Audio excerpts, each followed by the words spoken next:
Cette vidéo est sponsorisée par Audible, numéro 1 des applications de livres audio et de création audio. Si cela vous intéresse, restez jusqu'à la fin de la vidéo pour en savoir plus.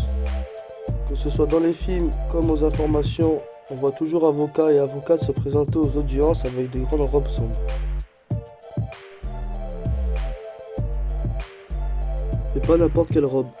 Ce sont de longues tuniques en soie noire, ornées de boutons, d'un rabat blanc et d'une épitogue, sorte de grands pans de tissu, portés sur l'épaule gauche. Un ensemble qui n'est pas des plus flatteurs pour la silhouette.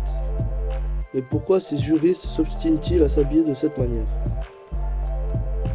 Tout simplement parce que c'est la loi.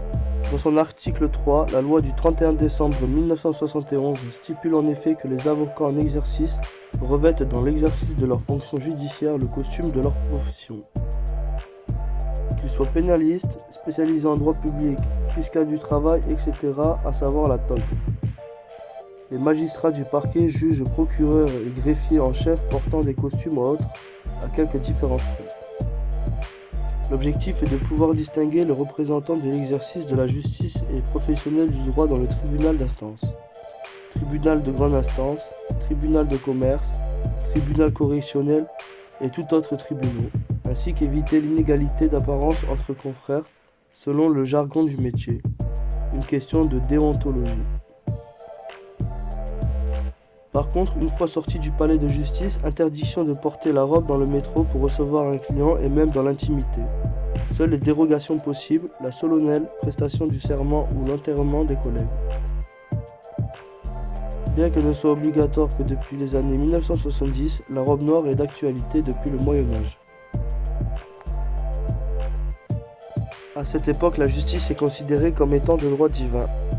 Ceux qui la représentent sont donc des religieux qui plaident en toute impartialité. C'est pour cette raison que la tenue professionnelle est aujourd'hui ornée de 33 boutons, symbolisant l'âge où est mort le Christ.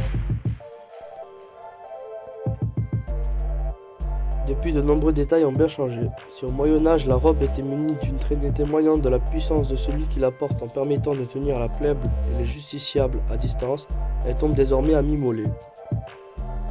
Mais elle peut toujours être accessoirisée, par exemple de grandes cérémonies où les gants, le nœud papillon blanc et même la perruque. Au siècle dernier, la toque était aussi légion, gardée comme signe d'indépendance lors de la plaidoirie.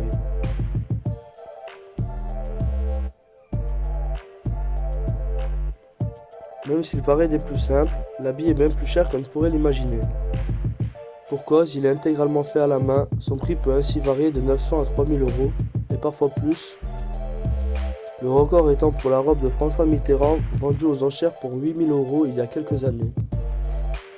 Enfin, l'épitogue était traditionnellement bordée d'hermine. Elle a été remplacée par du lapin, sauf dans la capitale.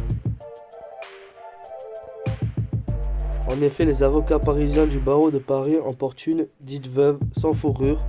C'est un hommage, semblerait-il, à Malesherbes, principal avocat de Louis XVI qui fut guillotiné pour l'avoir défendu. Merci d'avoir visionné cette vidéo jusqu'à la fin. Si tu as soif de savoir, de connaissances et que tu vas apprendre tout en te divertissant, les plus de 400 000 livres et enregistrements audibles sur tout sujet confondu sont faits pour que tu puisses t'instruire et suivre tes activités en même temps.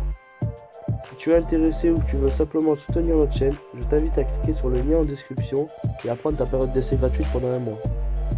N'oublie pas de t'abonner à la chaîne et de laisser un like si tu as appris des choses ou que tu as aimé nos explications, ainsi que d'activer la cloche pour être tenu au courant de nos prochaines sorties de vidéos.